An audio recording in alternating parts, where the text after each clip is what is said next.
পোড়খাওয়া অভিনেত্রী হলেও রাজনীতির দুনিয়ায় একেবারেই নতুন। 24 লোকসভা নির্বাচনে রচনা বন্দ্যোপাধ্যায়কে টিকিট দিয়েছে তৃণমূল। হুগলি লোকসভা কেন্দ্র থেকে লকেট চট্টোপাধ্যায়ের বিরুদ্ধে দাঁড় করানো হয়েছে তৃণমূল প্রার্থী হিসাবে।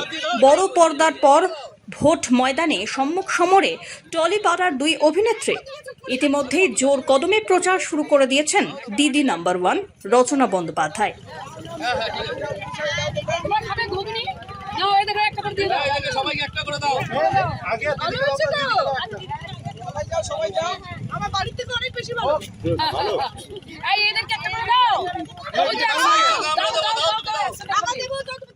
বৃহস্পতিবার পান্ডুয়ার শিখিরা চাপ্তা পঞ্চায়েতের অন্তর্গত বেলে গ্রামে আসেন তৃণমূল প্রার্থী।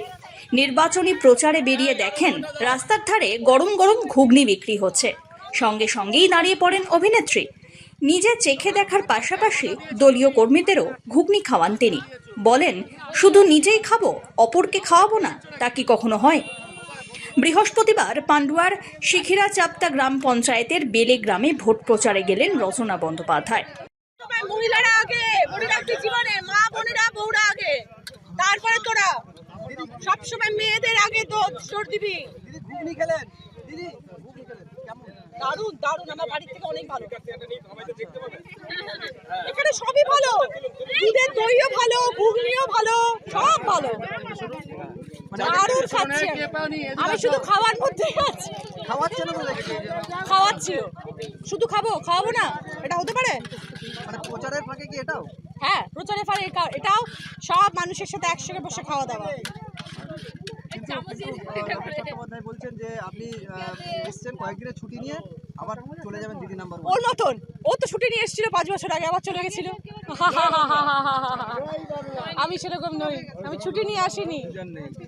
আমি অনেক আনন্দ করতে এসেছি, সবার সাথে মিলেমিশে থাকবো বলে। স্যারকে পাও নাই রে, এবার তোরা নিবি, মেয়েরা হয়ে গেছে, এবার ছেলেরা পাবে। আপনি রাজনীতিতে খুব অজ্ঞ নাই? একদম গো, নতুন, কিন্তু মন থেকে করবো তো, আর মন থেকে যেটা করা যায় সেখানে সব সময় জয়ী হওয়া যায়। ভালোবাসার মন জয় করতে গেলে মনের দরকার হয়, শুধু বক্তৃতার দরকার হয় না। হ্যাঁ, না না, দারুণ লাগলো, একটুও ঝাল নেই। সেখানেই রাস্তার পাশে গরম ঘুগনি দেখেই গাড়ি থেকে নেমে পড়েন, নিজে ঘুগনি খান, সকলকে খাওয়ান।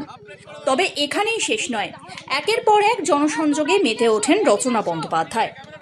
পরবর্তীতে গাড়িতে করে প্রচার সারেন তৃণমূল নেত্রী।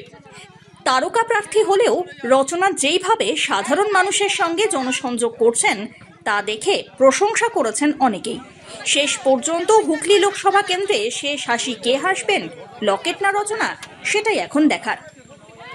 Bureau report, one India Bangla.